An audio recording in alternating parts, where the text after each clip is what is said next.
We actually started our first relay when I was diagnosed. That was, I think, the first year we had a relay in Moses Lake, and then we started one here in Ephrata.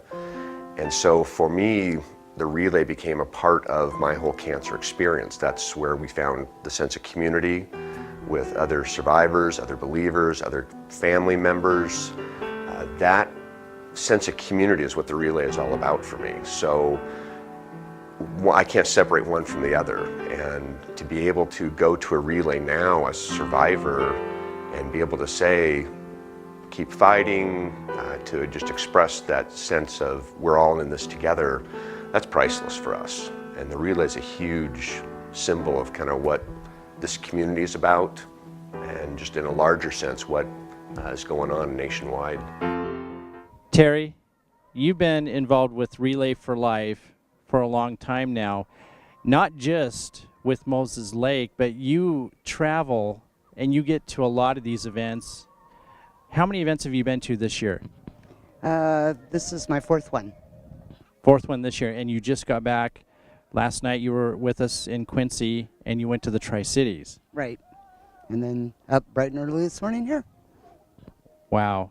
And you've been a big part of the Moses Lake Relay for how long now? I've been involved for 20 years and on the committee for 9. Why do you relay? My grandma died of cancer in 1978, or 76, sorry. And she was my world.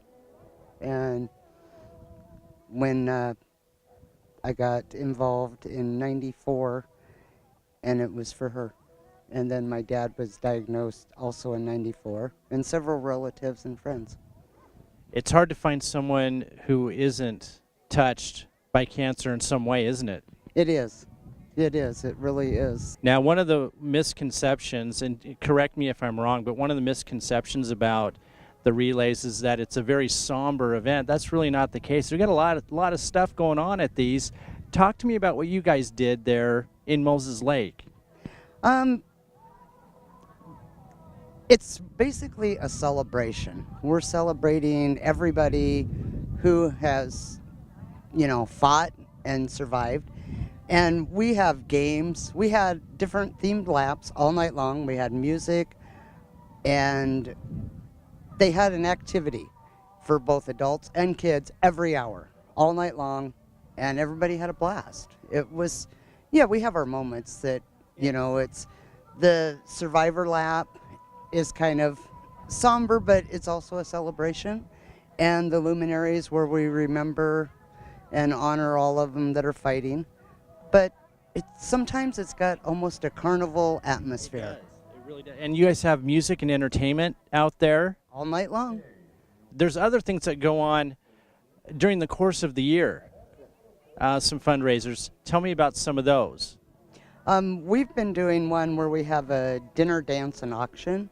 We've done it, or my team anyway, for the last 7 years in some shape, form. We've changed it from a Mardi Gras in the spring to a Halloween bash. A lot of the teams have garage sales. The car washes sell Cyrus O'Leary pies or the Krispy Kreme donuts.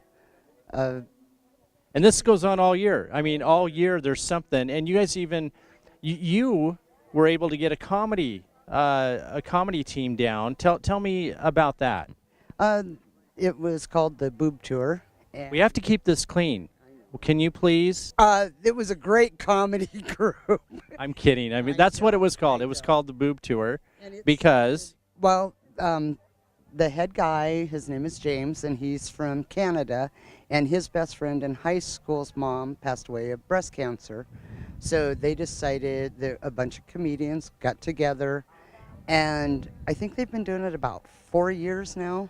And in the first 18 months, they raised like $1.5 million doing tours all over the United States and Canada.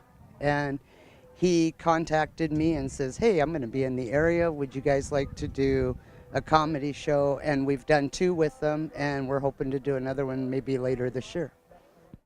Stay tuned. When we come back, you'll get a chance to meet the man who started it all right there in Tacoma, Washington.